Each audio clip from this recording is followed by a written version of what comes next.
Hello दोस्तों, मैं हूं प्रभात कुमार और आप देख रहे हैं मेरा YouTube channel desire to know. और आज के इस वीडियो पे हम बात करेंगे विश्व विजेता सिकंदर और चाणक्य की। विश्व विजेता सिकंदर जिसने लगभग सारे विश्व को जीत लिया था, हिंदुस्तान पे आकर हार गया और वो हारा चाणक्य के कारण। आखिर चाणक्य ने ऐसी क्या नीति का उपयोग कर लिया कि सिकंदर को मात मिली और उसे वापस लौटना पड़ा। जानेंगे इसके बारे में, लेकिन उससे पहले मैं यही कहना चाहूंगा कि यदि आपने अभी तक मेरे चैनल को सब्सक्राइब नहीं किया तो प्लीज सब्सक्राइब कर लीजिए, क्योंकि इस चैनल पर हम ऐसे ही नॉलेजेबल और इंटरेस्टिंग वीडियो शेयर करते हैं, अपलोड करते हैं।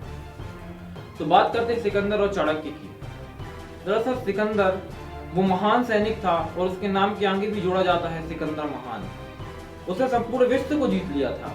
विश्व का ऐसा कोई देश नहीं बचा था जहाँ पे सिकंदर के कदम न पड़े हों, यदि कदम पड़े हों तो उसे जीता ना हो। किसी देश में इतना सामर्थ्य नहीं था, किसी देश में इतनी शक्ति नहीं थी कि वो सिकंदर का सामना कर सके। हिंदुस्तान में सिकंदर मिडिल ईस्ट के रास्ते आया था, यानी अफगान, ईरान या जो ये वाला भाग मिडिल ईस्ट का भाग कहलाता है, इन भागों से होते हुए आया था। और सबसे पहले हिंदुस्तान में उसने पंजाब के राजा पूरब से झेलम नदी के किनारे युद्ध किया था, जिसे विस्तारता का युद्ध या हाइडेस्पीस का युद्ध कहते हैं। इसमें पूरब हार गए थे और सिकंदर जीत गया था। अब बात थी मौर्य साम्राज्य की और सिकंदर के युद्ध की। सिकंदर की पूरी योजना थी मौर्य साम्राज्य, जिसका राजा चंद्रगुप्त था, हराने की और उसे जीत लेने की। परंतु मौर्य साम्राज्य के पास एक ऐसा सिक्का था जो जब चलता था तो बड़े बड़े योद्धा धूल चाट लेते थे, जिसे कहते थे विष्णुदत्त या चाणक्य या कौटिल्य।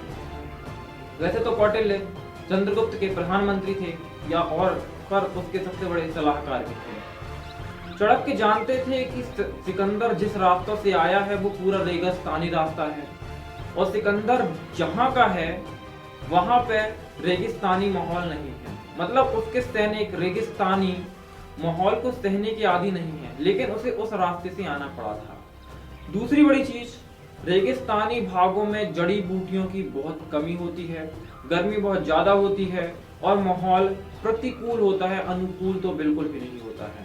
और इन रास्तों से आते आते उसके सैनिक थक चुके थे, युद्ध लड़ते लड़ते सबके चूर हो चुके थे और कोई भी जड़ी बूटी इन क्षेत्रों में न होने के कारण उन्हें औषधि की कमी भी सता रही थी। यानी मतलब साफ था कि यदि अब उनके सैनिकों को पूर्ण रूप से पोषक आहार, औषधियां और आराम ना मिले तो उनके सैनिक बीमार होने लगेंगे। और हुआ भी ऐसे, जिसको चाणक्य का पूरा अंदाजा था।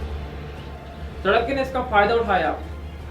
जैसे ही सिकंदर के सैनिक व्यास नदी तक पहुंचे, चंद्रगुप्त ने चाणक्य की मदद से एक भ्रांति फैला दी कि यदि कोई भी विदेशी आक्रांता व्यास नदी को पार करता है तो उसके सैनिक बीमार होने लगेंगे और उसके ऊपर देवताओं का कोप बरसेगा, क्योंकि व्यास नदी देवताओं की नदी है। क्योंकि सिकंदर स्वयं देवताओं पे विश्वास करता था और उसके सैनिक भी देवताओं पे विश्वास करते थे। ये भ्रांति उन तक भी पहुंची और उनके दिमाग पे ये जाकर बैठ गई। चाणक्य ने जैसा सोचा था वैसा ही हुआ और व्यास नदी तक जब वो पहुंचे तो उसके सैनिक भारी संख्या में बीमार पड़ने लगे, बहुत सारे सैनिक मरने लगे और उनके बीच में एक ऐसी हलचल मच गई कि वो व्यास नदी को पार करने का प्रयास ही कर रहे हैं और इतने में ही उनके सैनिक मरने लगे। यदि वो व्यास नदी को पार कर लेंगे तो उनके जो सैनिक है, वो पूरी सेना है, पूरी तरह से ध्वस्त हो जाएगी, सारे सैनिक स्वतः ही मर जाएंगे। और इस भ्रांति के कारण सिकंदर के सैनिकों ने व्यास नदी को पार करने के लिए मना कर दिया। सिकंदर ने लाख कोशिश की, लेकिन उसकी कोई भी कोशिश नहीं चली और उसे वापस लौटना पड़ा और वो भारत को विजय करने का जो सपना था यहीं छोड़कर अपने देश वापस लौट गया। तो ये थी चाणक्य की वो नीति जिसके कारण वो बिना किसी हथियार को उठाए सिकंदर की वो विशाल सेना जो संपूर्ण विश्व को जीत चुकी थी को हरा दिया और हिंदुस्तान में अखंड भारत और हिंद साम्राज्य की स्थापना में उसने योगदान दिया। यहीं पे मैं आपसे विदा लेता हूँ और यही कहना चाहूंगा कि यदि अभी तक आपने चैनल को सब्सक्राइब नहीं किया तो प्लीज सब्सक्राइब कर लीजिए। इस वीडियो को लाइक करिए, शेयर करिए, कमेंट करिए। Thank you very much.